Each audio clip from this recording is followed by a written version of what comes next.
Halo semuanya, selamat datang di channel tentang keluarga. Ini video pertama gua. Sorry tembok gua kotor.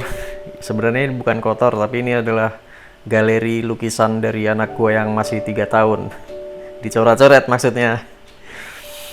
Jadi channel ini akan menceritakan semuanya tentang keluarga. Jadi kalian-kalian yang belum nikah ini atau penasaran di dalam rumah tangga itu ada apa sih?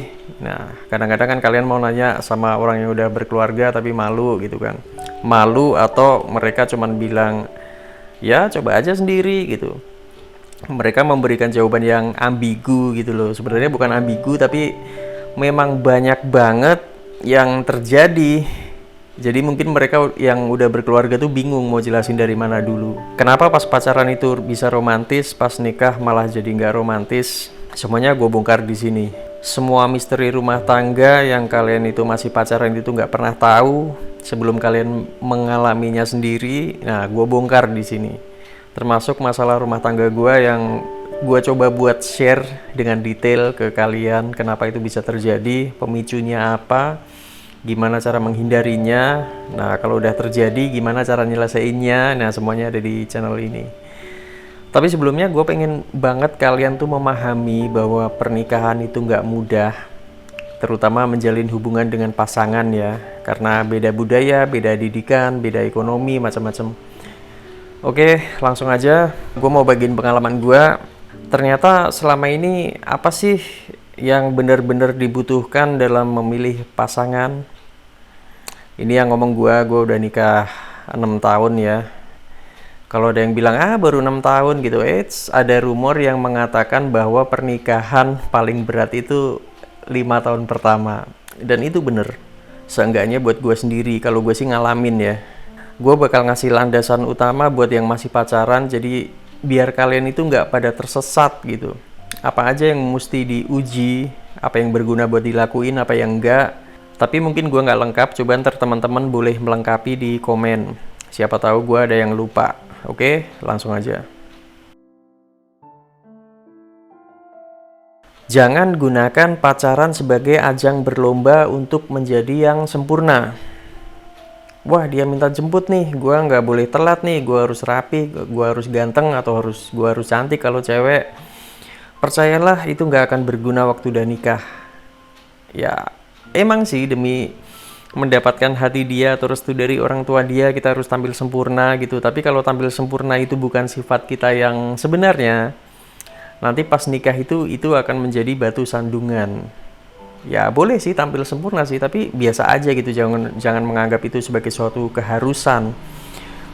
Datang aja apa adanya. Kalau udah nikah tuh kalian akan capek menjadi orang lain. Kalian bakal dicap berubah sama pasangan kalian. Oh, dulu kamu sopan, rapi, kok ternyata sekarang kamu kayak gini gitu.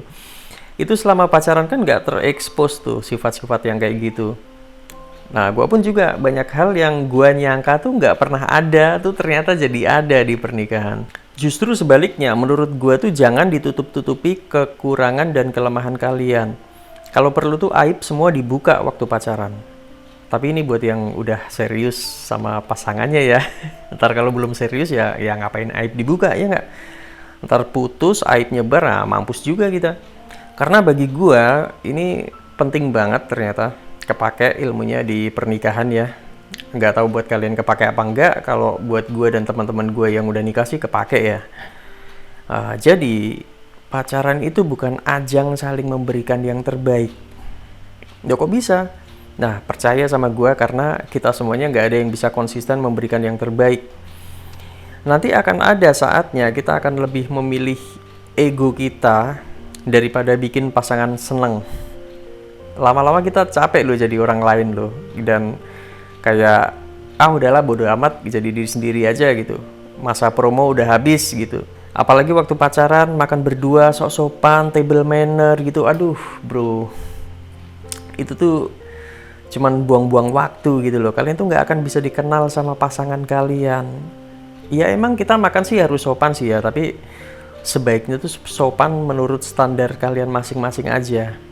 Apa yang biasa kalian lakuin di rumah, nah ya udah itu aja yang dilakuin. Kalau memang kalian itu biasa diajarin sama orang tua itu makan tutup mulut, nggak boleh ngomong selama makan, terus badannya harus tegap gitu, posisi sendok di tangan kanan, terus garpu di tangan kiri, itu nggak boleh sendawa gitu dan lain sebagainya.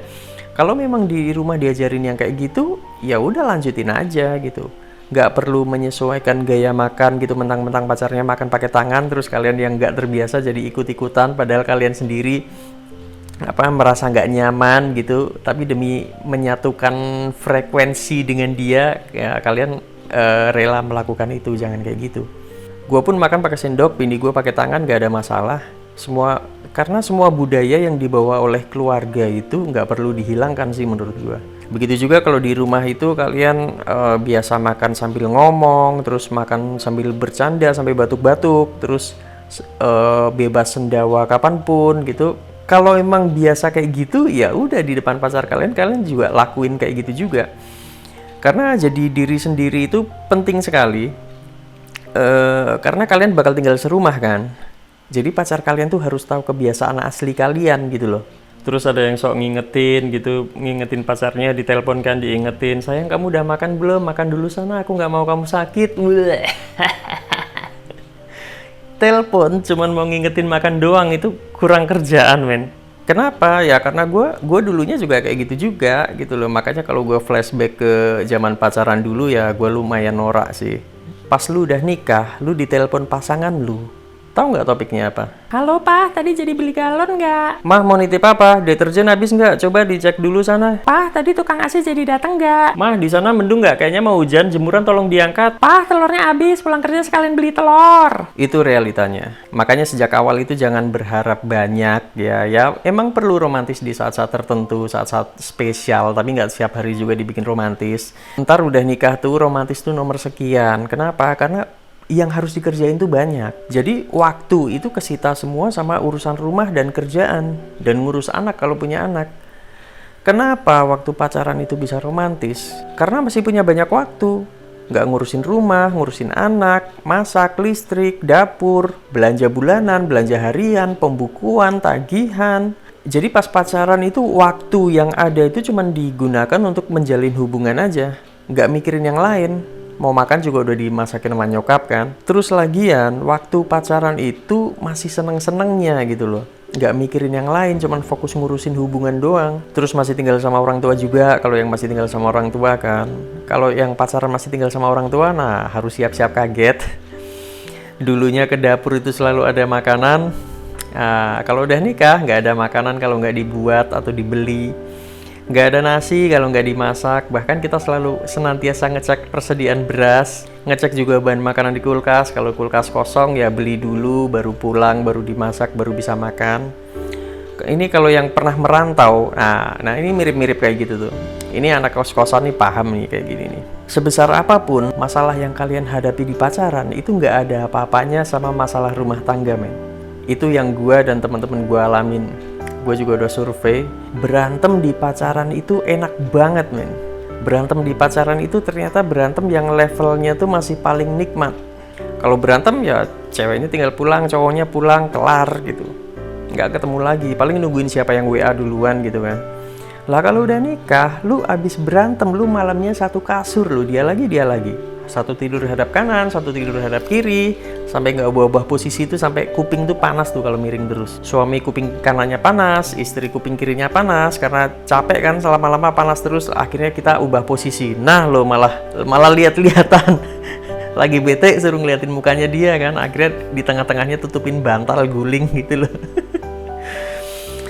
Kadang-kadang tuh lanjut men sampai besoknya men. Ya tergantung besar kecilnya masalah. Gua mau ambil minum, papasan di dapur kan, terus tuh kayak set gitu loh. kayak nggak mau bersentuhan gitu loh, tau nggak? Kalau nyenggol tuh kayak gua kena gitu loh. Makanya berantem waktu pacaran itu enak banget, nggak ada bebannya. Paling pulang-pulang ketemu keluarga udah ketawa-ketawa gitu kan, udah lupa. Tapi kadang-kadang yang terjadi sama ABG yang masih pacaran adalah pulang-pulang cemberut. Orang tua nggak tahu apa-apa, mereka kena semprot, terus bete seharian di kamar, curhat di medsos. Kalau udah nikah, berantem terus curhat di medsos, men. Jadi omongan tetangga loh. Itu tetangga kita tuh berantem mulu, lihat aja status WA-nya gitu. jadi omongan orang-orang gitu. Makanya kalau udah nikah itu nggak bisa sembarangan. Makanya buat yang sering nulis status galau di medsos, lu udah nikah, lu jangan sekali-kali ngelakuin itu.